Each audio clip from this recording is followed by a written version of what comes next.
So I want to thank everybody for coming, both in person and online. Today is a really special day because we get to welcome three individuals from our partnership region, Dr. Wafa Balan, Aya Kagade, and Noya Haimovich. Close. And they're from the Galilee Medical Center, and this is all made possible by Omaha's wonderful partnership with ACO in the Western Galilee through our Partnership Together program. That program is made up of 17 U.S. cities, plus Israel's Western Galilee and Budapest. And so we're so thrilled to have them speak today about the medical center system in Israel, the model of peace and coexistence, and just to have them here to be able to speak to you one-on-one on a more kind of intimate level. So with that, I'll bring up Sivan, who will introduce our first speaker, which will be Aya.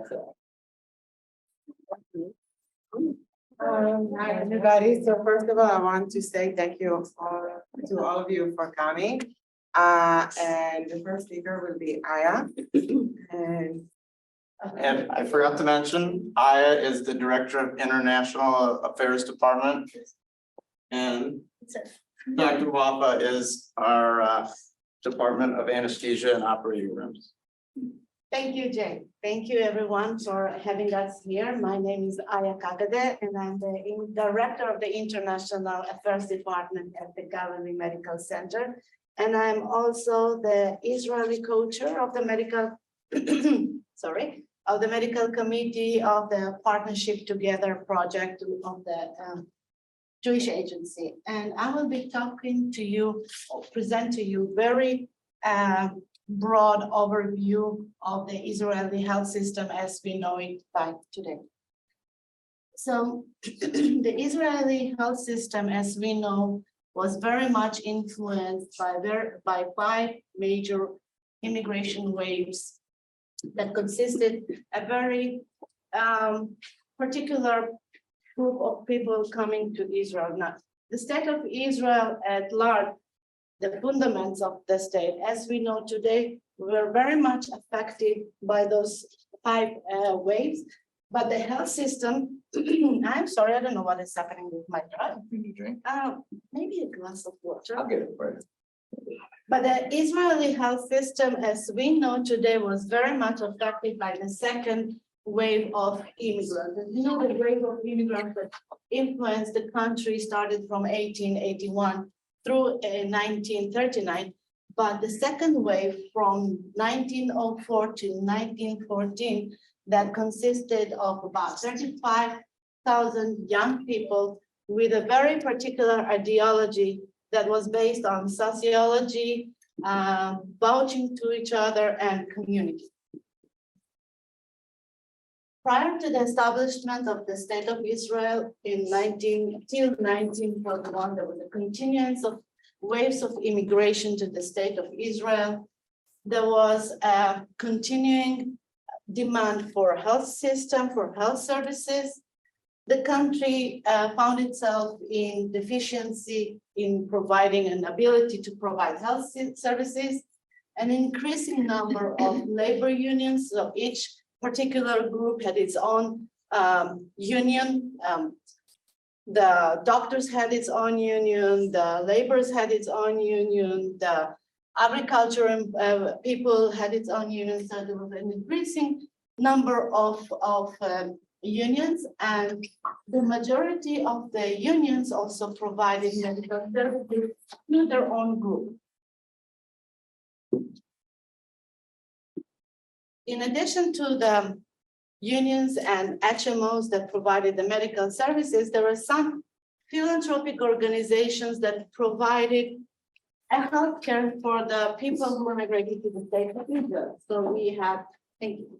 So we have the Rothschild family who built hospitals and clinics. We have the Hadassah Women's, who also you may have heard about the Hadassah Medical Center in Jerusalem. So the origin of the hospital existed from those philanthropic organizations that contributed to the country and also provided medical services. The health model that was based in that time with the HMOs was the Bismarck health model, which actually comes in 1881, and it talks about the Sickness Insurance Act. And the principles of this model is equality, solidarity, mandatory insurance coverage, progressive taxing, establishing an HMO and other services, other principles, but the base of it was the Bismarck model. And when the state of Israel was established in 1948, we had about only 53% of the people insured by any health insurance. Again, there was a continuance of immigration, waves creating deficiency in the health system and increasing demand of health services. And because of the waves of the immigration, the state at that time decided that Clalit HMO will be the main provider of health services to the new immigrants. And by the way, it is also, okay.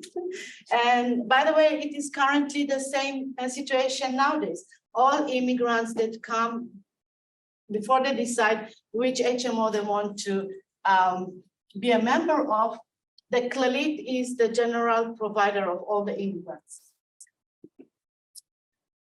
Because of the discrepancies, because of the challenges, because of the deficiency in health services, because of many other reasons, the government decided to establish the Netanyahu Committee, not the Netanyahu, the PM that we know. It just happened to carry the same name. So in 1988, the State of Israel decided, as I said, to appoint the committee to overview the state of the health system. Because of continuous crisis in the health system, there was instability in the country. Many people were striking, the growing budget debts of the hospitals. Public dissatisfaction, the people were very much angry of the current state of the health system.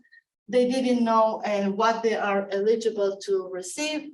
There were a long waiting period, and the committee took almost 6 years to overview the health system and provide major recommendation.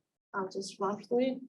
So the first one was to incorporate all the hospitals. There were many hospitals that belonged to philanthropic organizations. The HMOs also established some hospitals. So the one recommendation was to incorporate all the hospitals, reorganization of the entire Ministry of Health, and I think the most important suggestion was the National Health Insurance Law.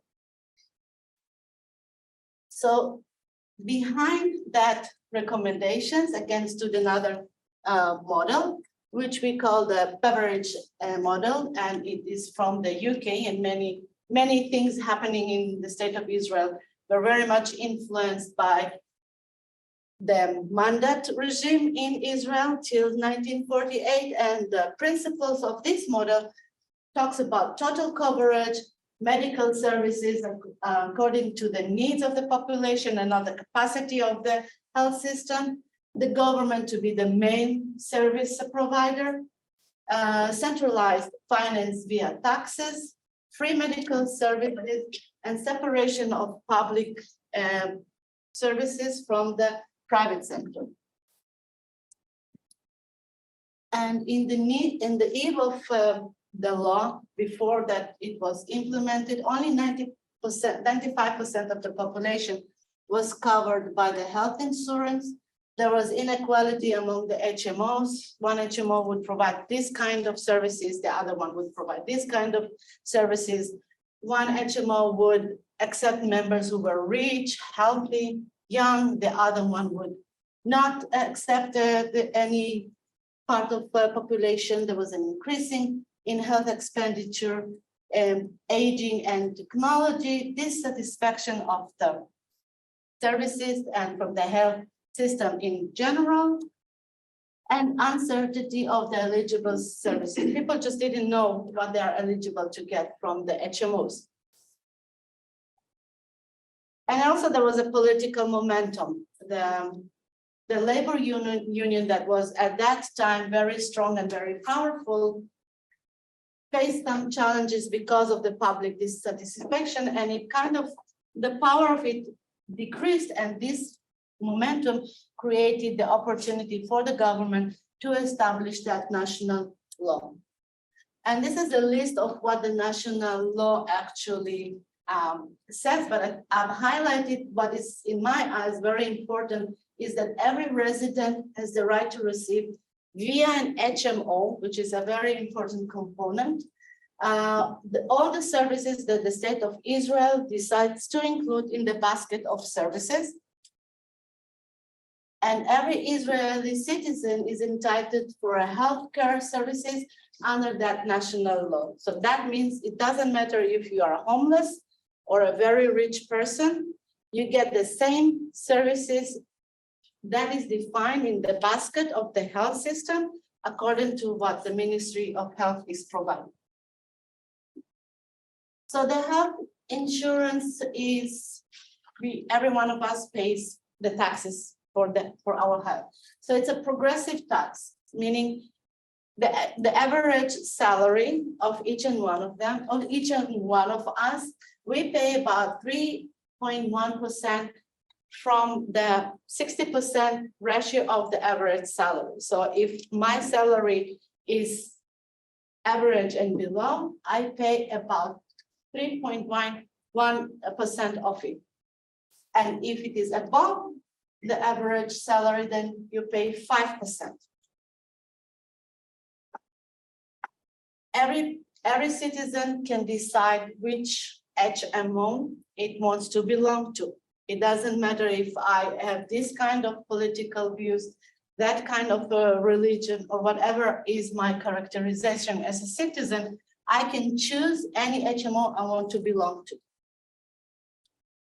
The taxes are collected by the Social Security, and it does not go directly to the HMO, which is a system is that the HMO is providing the medical services, but the taxes go to the Social Security in addition to the taxes of the Social Security itself. So totally we pay about 3.6% from the 60% ratio of the average salary. I hope I'm making any sense here. The HMO budget is provided by the government itself. So there's a capitation formula that each HMO is looked upon according to the age, gender, and the geography of its members.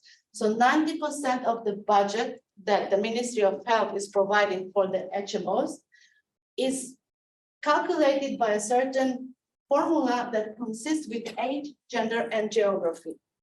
In addition to that, 5% of the budget that the Ministry of Health is providing the HMO is again calculated by a formula that consists with how many patients or how many members in your HMO suffer from dialysis, AIDS, thalassemia, hemophilia, and Gaucher. According to these formulas, the Ministry of Health decides how to budget the HMOs in order to provide the health services by the insurance health law. How do the HMOs differ from themselves is by co-payment. So the services that the basket does not include, the HMO will provide. In order for that, they offer you all kinds of complementary insurances. So if you have platinum card, then you can have subsidized cosmetic surgeries. Or if you have a golden supplementary card, then you can have subsidy to do operations abroad. So this is how the HMOs differ, and this is how the HMOs compete with each other by the complementary insurances. But the above services are mandatory to everyone by each HMO. So the cash flow, how does it go? The Ministry of Finance is providing the budget to the Ministry of Health. The general population is paying its taxes to the Social Security by the same formula that I have mentioned, according to the salary. And it is sending to the Ministry of Health, the Social Security, collecting the taxes and transfers to the Ministry of Health. The Ministry of Health then sends the budget to the HMO according to the capitation formula, the 5 diseases and the gender, age, and geography. And they also get finance or budget by the complementary insurances. So basically the HMOs, which are the main health services providers, they get their budget from the Ministry of Health and also from the general population by providing them complementary insurances. So in Israel, currently we have 9.7 million population. The health system is comprised with the Ministry of Health, 4 HMOs, and private sectors. The HMOs currently in Israel, we have only 4 HMOs. By the way, do you all know the HMOs? Yeah, you call them in the United States HMOs. So the Galilee is the largest HMO. 53% of the populations are the members of Galilee. We have Maccabi, we have Meuchedet, and we have Leumi.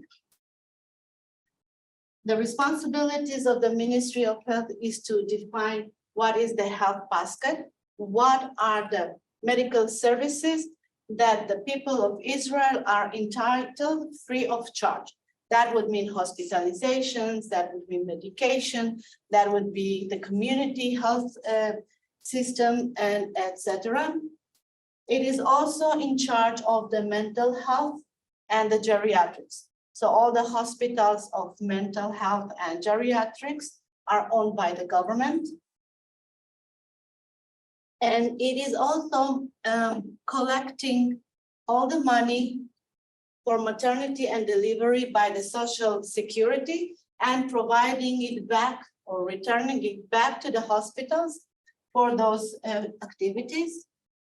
And is also updating the co-payments. For example, if we need to pay this for a medication, 10 shekels, it is decided by the government and not by the HMO.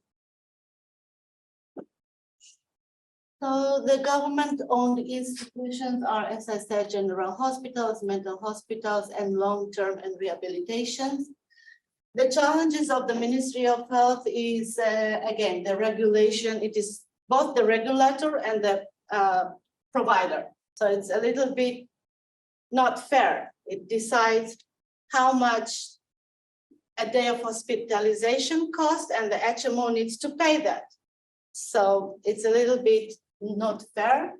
There's a dire need of additional hospital beds, privatization and increase of co-payment. We Israelis are facing an increase in co-payments and paying this more and paying that more, and they're like everywhere in the world, I think, a deficiency in medical doctors, specialists, and it is in distress.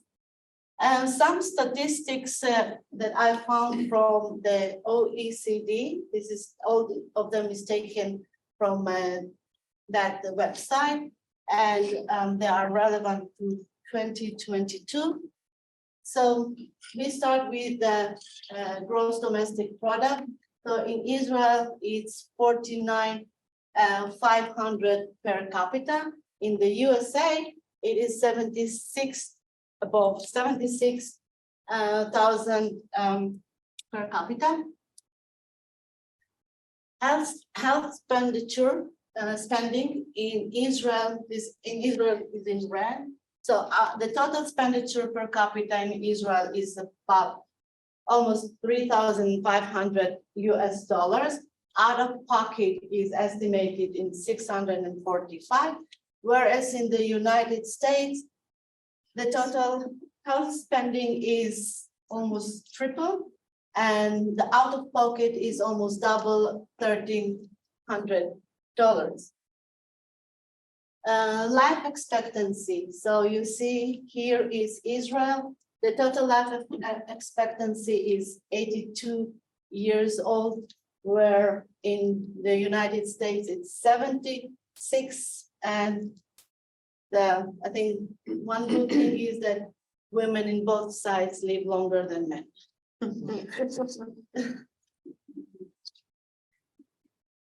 Infant mortality in Israel is 2.8 death per 1,000 live births, and in the United States is 5.4. Hospital beds in the United States, 2.8 per 1,000 inhabitants, where in Israel it's 3 beds. The length of hospital days again in Israel is 4.6, and the United States it's 5.9. Doctors, we have 3.4 per 1,000 inhabitants, whereas in the United States it's 2.7. Nurses in Israel is 5.4, whereas in the United States it's 11.9. That's it about the statistics and my presentation about the health Israeli system. And this slide is actually an invitation for you people, or spread it out also to any healthcare professionals that you know. We are holding in our hospital a health tech seminar in November.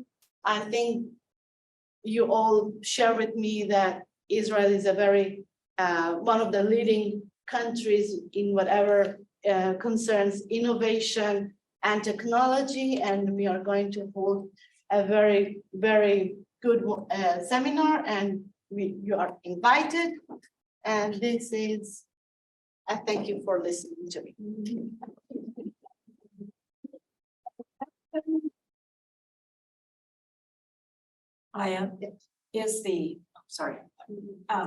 Do you feel the populace is happy with the healthcare system? I mean, compared to the US, I mean, no one's happy. So how is the populace?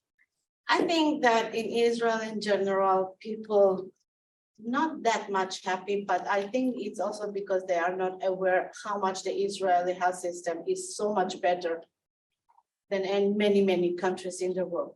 We have a growing waiting time for almost everything. Waiting for a surgery can last, some of the surgeries can last 1 month and even 6 months. Waiting for a professional can take a couple of weeks. I have a family member who is waiting for a physiotherapist through the community, right? Because it's without any money, it's free. So he needs to wait 4 months for physiotherapy, which is a little bit absurd. So people are frustrated more and more. The co-payment is also increasing more and more. But still, I would say that the Israeli health system is much better than many countries in the world. And we can also see that it's very much leading in any health indicator. So I have a couple of questions about the copay. What percentage of the population does have pays for copay? Almost 50%. 50. Almost 50% of the population have, you mean the copay? Maybe for the Yeah, how many pay co-insurance? extra for coverage for that copay? You mean the co-payment, co-insurance? Co-insurance, Co-insurance. yeah, co-insurance. 50%. And what's the average premium for that? So it's, if I can, The cost? I can give you my example is about 60%, 60 shekels per month per individual. And it differs from which age you are, what other diseases. So a young person will pay an additional 20, 30 shekels, which would be around $10. Whereas someone who is older and have more issues might even pay $20 and $30. I paid a premium and I paid 20. Wow. So and then my last question is if the HMOs are like our HMOs here, the network of providers is restricted. So is that the case with your HMOs? Then how restricted are they? As getting the members. The providers, where you can go for medical. So we are free to go every HMO we want to. We are only 9 million people, so that's pretty much. Oh, you can go to different HMO. I thought Yes, you had I to belong. can choose to be a member. Yeah, Okay, if I am now a member of Galilee, if I'm not satisfied with whatever they are offering in terms of I have more waiting period or whatever, I can choose to change my membership to another HMO. oh, right then and there, you don't have to Right wait a then, year or no, anything? no. Some La- things you need to wait for them, like the complementary services. So if you just move to another HMO, you need to wait for the complementary services, like 3 months, 6 months, a year. But the ones that are in the basket, for example, hospitalization days, services, family doctor, whatever is given in the primary care, you get it without any waiting. For each of the HMOs, can you choose whatever doctor you want to go to? Do all the doctors accept all HMOs?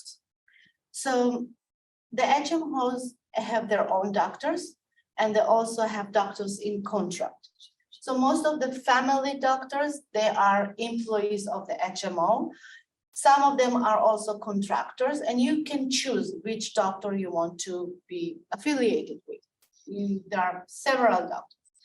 When you go to a professional doctor, like for example, an orthopedics, so they have their own doctors or their own orthopedics, you can choose. But if you want to go to someone outside the HMO, then if you have the complementary co-payment or co-insurance, you are reimbursed about 60 to 80% of the payment of what that doctor charges if he's in a contract with the HMO.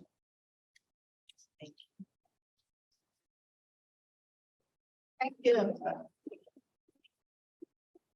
Just before I will speak, I just want to say that regarding to the seminar, so it's a great opportunity for you to come to Israel to celebrate with us at the partnership area, the Western Galilee, the 25th celebration for the partnership with more than 200 people from all we have 18 different communities in the US. It's a very unique partnership because usually there is only one partner in the US and one partner in Israel. And our partnership with OMA is very special because we have OMA, we have South Bend, Austin, San Antonio, and we are all partnered together. So it's going to be a huge celebration and a great opportunity for you to experience this magic. And this is also the reason why I and Dr. Wafa are here today as part of this partnership. And so Aya, Dr. Wafa, you can, thank you, Aya. And before Dr. Wafa speaks, I wanted to let everybody know, once she's done, I have lunch for every single one of you. So please grab lunch and coffee and tea and coffee. Good morning. Here, I got it.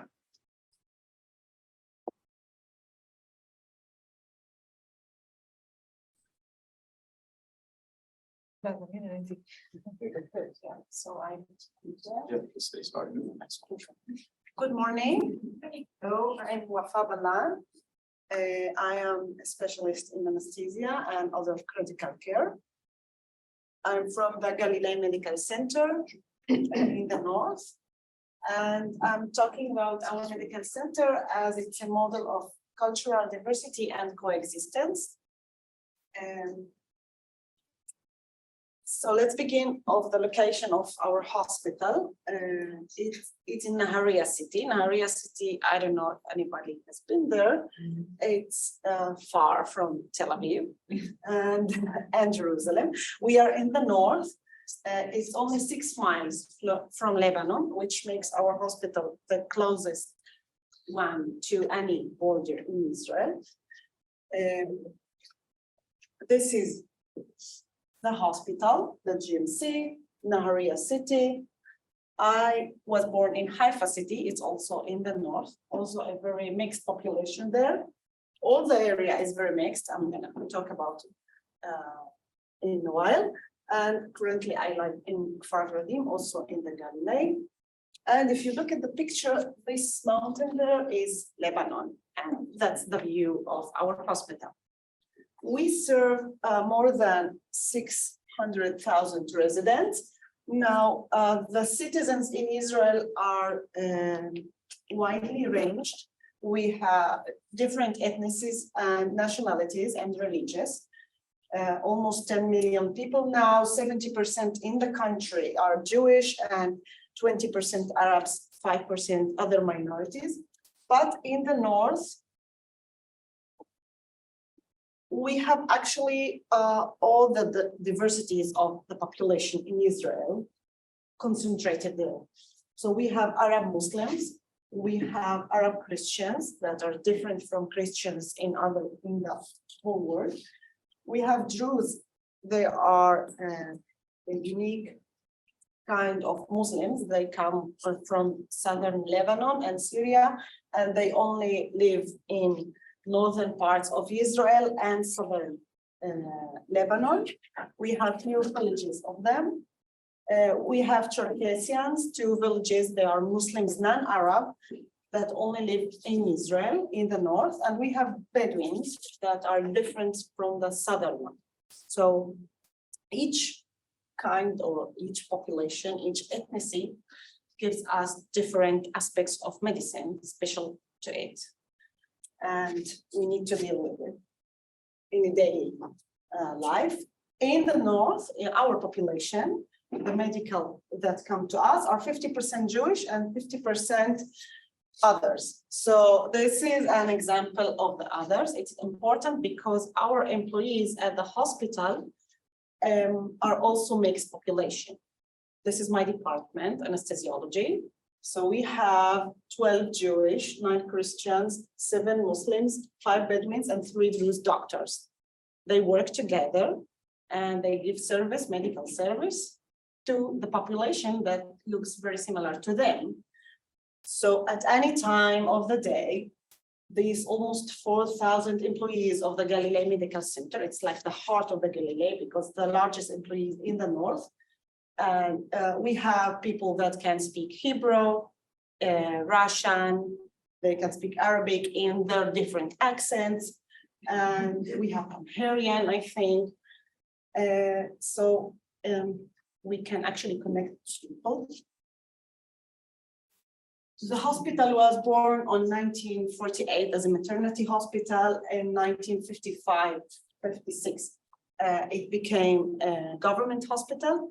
And now we are a first center trauma, tertiary hospital with general hospital, big emergency department, 14 operating rooms, neuroinvasive center and neurosurgery center in the north, ambulatory clinics, and we are affiliated to Bar-Ilan University medical faculty. So we have a lot of medical students and many clinical and non-clinical researchers going on board on the lands of the hospital. And this is the hospital. It's 40 acres of buildings now. And there you could see, can it go back? Oh, here. No, you didn't see it. I mean, yeah, this is Lebanon there. So it's a very busy hospital, 732 beds, almost 5,000 births a year. And we are growing up. And this is our CEO. He is Professor Mazad Barhoud. He's a minority in a minority. He's an Arab Christian, first one to become a CEO of a government hospital. His motto is Adam le Adam Adam. If you translate it to English, it will not give the right message, but it means human to human is human. And what his motto says is there is no difference between political right or left, religious, Jews, Muslims, Christians, Jews, they are all welcome to the hospital.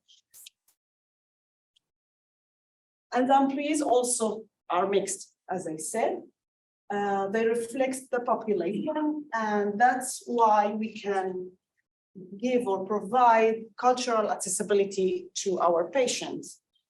As an example, if a lady comes to give birth in the delivery room, we can, if she asks someone who understands her cultural language better, she can ask for that. And most of the time, we can provide someone like that for her.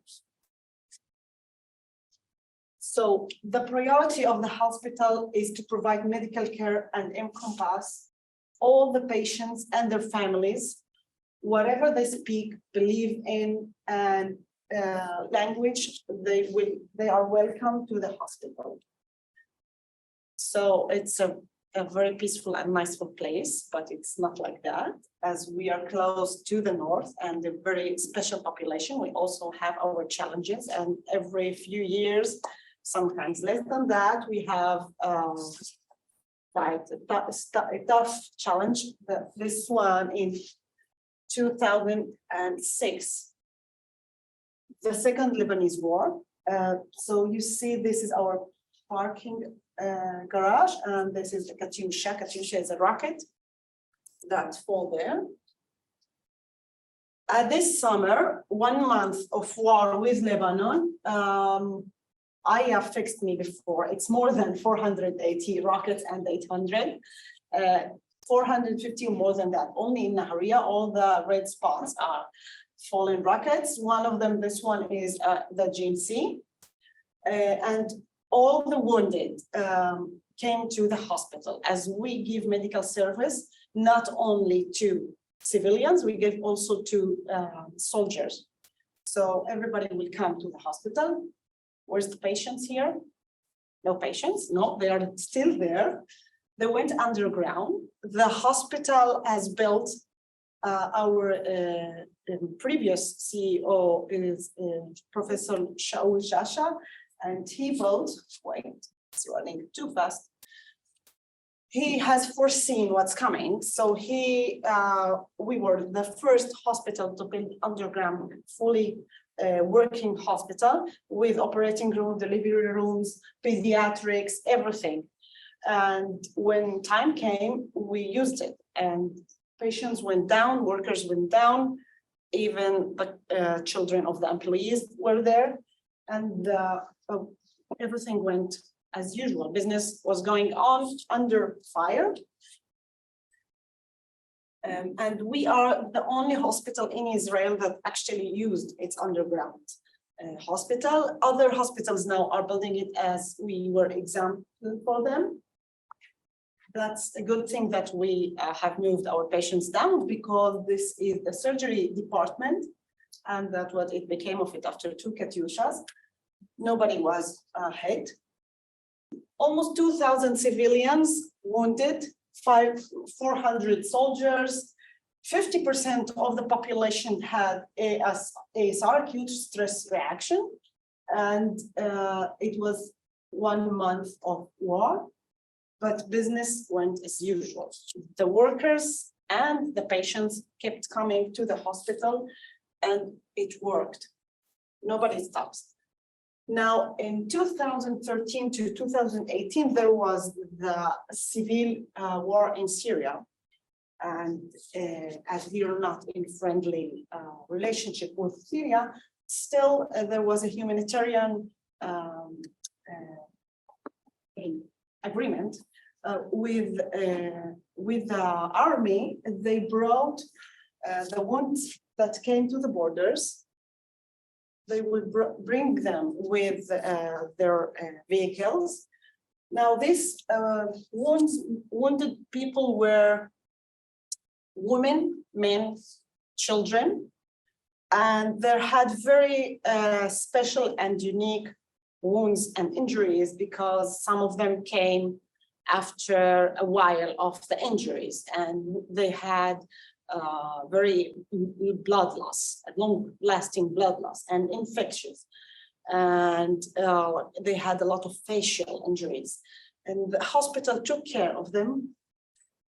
And the average of a Syrian patient to stay in the hospital was more than 25 days, and they went through 12 to 15 surgeries during their stay. 36% of them were children and women. And they also had the support from the local communities. After some of them will wake up and they would see that they are in Israel, and but they were glad to be there. Actually, so they have their life saved. What the hospital gained is a lot of medical experience during this period, and it stays in the history, in the memory of the hospital. It goes on to the doctors and staff. Challenges never stop, as the population is very mixed around us. As I said, we have mixed cities like Akko, and all the Galilee is mixed. Nahariya, Akko, and the villages around us. So in 2021, there was another military operation, and during that there were the civil routes in the north, and it was in Jerusalem and all the mixed cities in Israel. And what we have seen in the north, it was like nothing that happened before, because like the land was burning. Every neighbors were fighting each other, and I mean, the people of the cities wouldn't do that, but something was on fire. And there were some nights that several events were ongoing at the same time. I remember this night, that's why I put this one. I was on call, and we had this call that there are several injured people that are coming from different areas. This man has come to us after a very violent act to him in his car, and he had a really severe head injury, went to neurosurgery for almost 8 hours, and after that another one. And what is unique, I was there, so I can tell you from self-experience that he has been a victim of the Arabs there, because he is a Jew, but the Arabs, when he came, all the hospital staff were Arabs. And the family felt protected. They trusted us completely. And that means the hospital's workers and employees work in a very strong way. And whatever happens, they could keep going on. So they trusted us. And after 1 month, he went home to his family, thank God. And we are glad to that. There are several others that were treated by their mixed population, by their neighbors. We have happy stories from that, but what we learn is the stability of the employees of the hospital. Okay, a little bit about me. This is me and my family. I am an Arab Christian. I'm descended from a local Canaanians, Arabian, Middle Eastern. This is my husband. He is Yuval Shachar. He is descended from Polish Holocaust survivors. We have met through medical school. And this is Yara and Daniel, a mixed population. And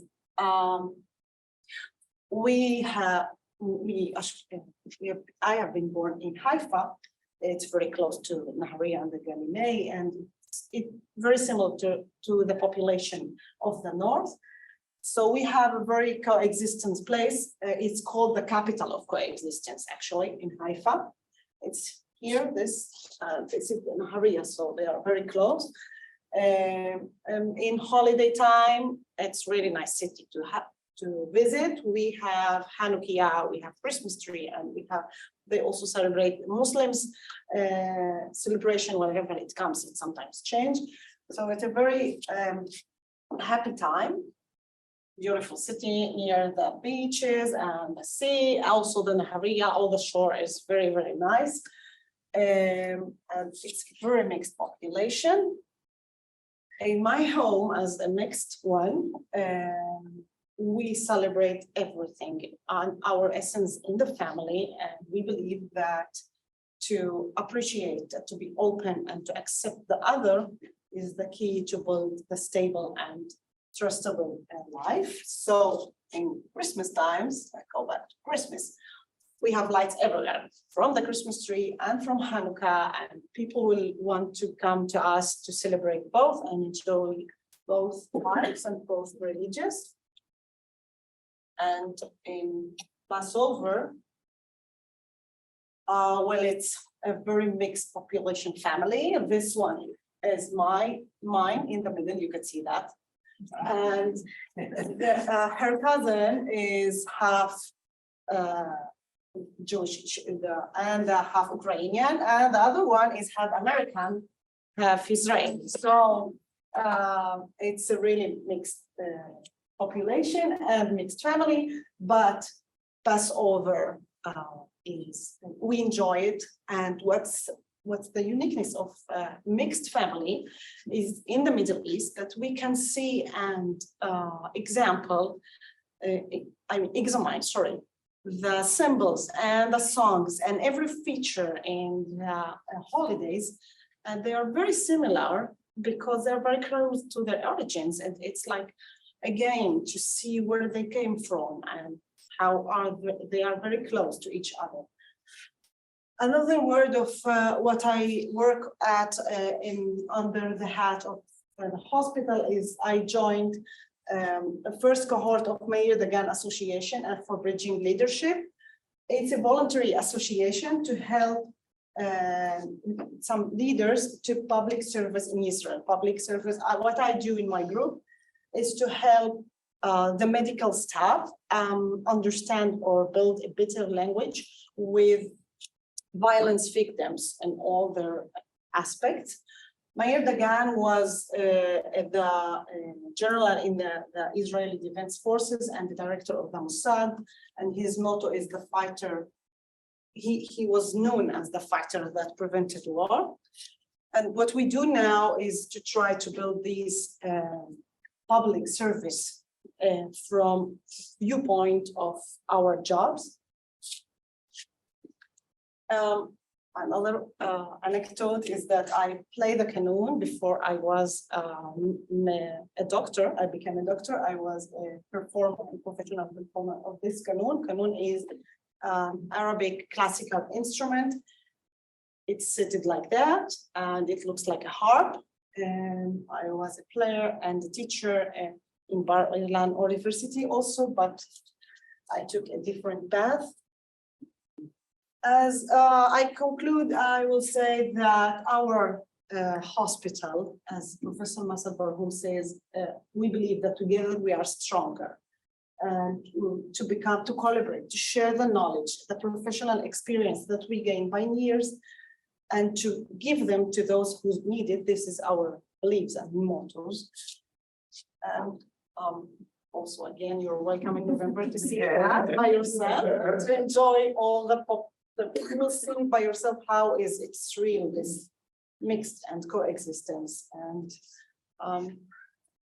that's it. If you have any questions.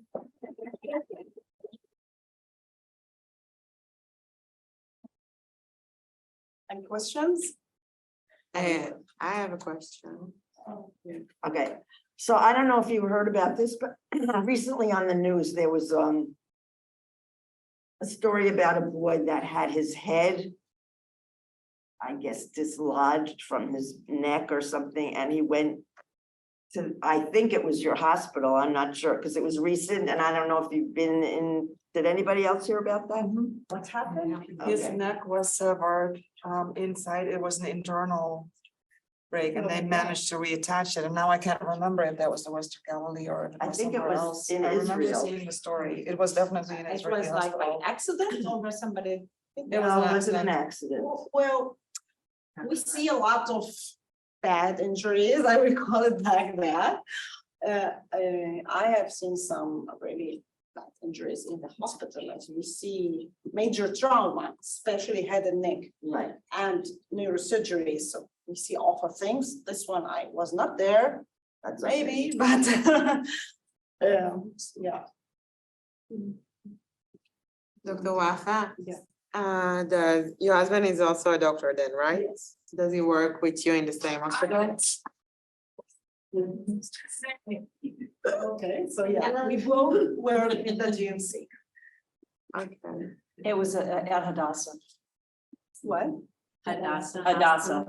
Oh, It was in June Oh, and this they one? just let it out because he's okay, he survived. okay. Okay, thank you. Yeah. That's what I heard. So yeah, both we work there. Okay, thank you. Yeah. I wanted to talk a little bit more, because I think that that story when the Syrians were coming over is really fascinating, and from what I understood and was told by a good friend, that they would show up at the border injured and the IDF would take them in, but everything was secret, right? Um, Yeah, was everybody. kept was very sick, quiet. but Everybody knew about that. It's hard. Not everybody. Yeah, Towards the end, the Syrians themselves who would come to the border, they would ask, we want to go to Galilee Hospital. I'd heard. So sometimes the Red Cross would either divert them to Jordan or any other countries. They would refuse because over the time they learned that Israel, many of the injured people would go to Jordan, but their lives would not be saved as in the Israeli side. People would say that they would amputate without even thinking twice. Right. Whereas in Israel, the professionals literally fought to save the land. That's why the average stay is 25 days, but we have patients that were hospitalized 10 and 12 months. There's a very, very famous slide that we show about a patient whose total face was reconstructed. A bomb was blasted very much near to his face. He lost half of it, and he spent a lot of operations and a lot of time to save him, not only save him, but reconstruct his face. So, and then from my understanding, once the patients were healed, they were taken to the border. Right. Given medications that had no Hebrew, no information that they had been in Israel for their safety as they went back to their homes or wherever. Is that correct? Well, usually patients, surgical patient does not need medications. Right. Afterward, if they are safe, and so they just sent them back to the borders, yeah. Which is right, they were sending without any. Yeah, without any. They couldn't say they were in Israel, they couldn't. Right, for their Medical protection, records. right. So we would take the discharge summary, take out all the blank, formal identifications of the hospital, the logo, everything, just a very simple paper, and we send them back. And it was Israel that just absorbed the cost of their Yes, the treatment. Ministry of Health absorbed the cost of it. I think it was Dr. Tobias that came to visit here and talked about, Oh, yes, well. and he showed us some of the slides of the IED head injuries. Yeah, what they did. That still, it was very impressive.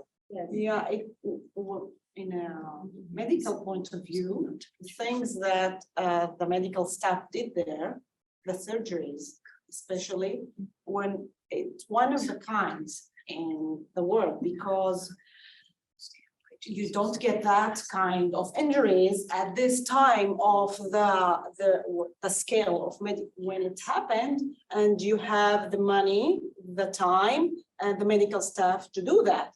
So when I say 12 surgeries per person, it's a lot.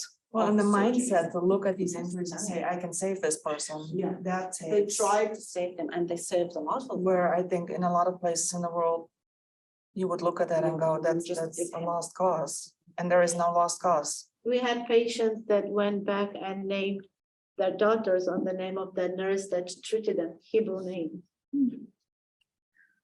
And you don't hear this story in the media. I mean, me as an Israeli, before I joined the partnership and heard the story from Aya and Sharon, I didn't knew it. It happened. So the public media doesn't share. It's not a convenient story. Yes. it No, is. actually. It's not also for security reason. Because there is also the Druze and they are like to put some of them in the basement and they didn't really want the Syrian because of the kind of tension between the two of them, between the Syrian and the Jews who lives in Israel. So there was also this security issue. And also because of their safety, they don't want to publish it. And they were scared that a lot of people will come to the border and there will be terrorists or something like that. So it wasn't.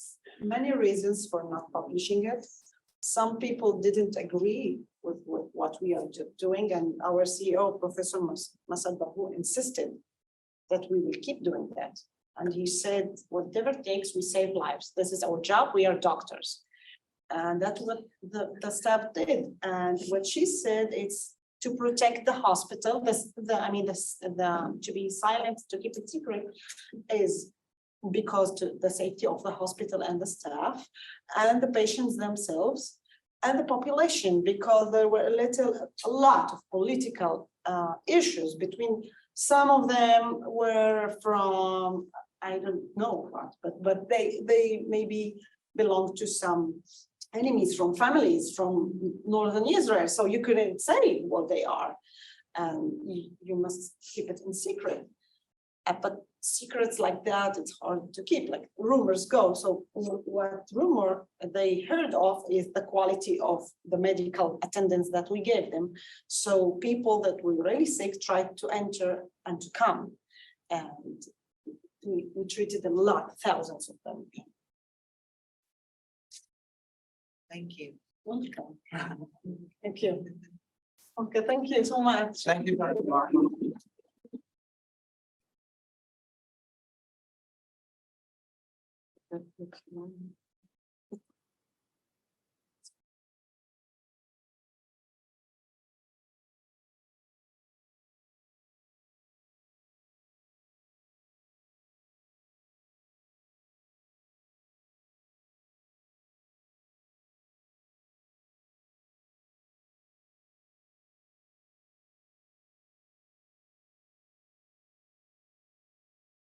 And hit stop share too, Jay. Huh? And hit the stop share.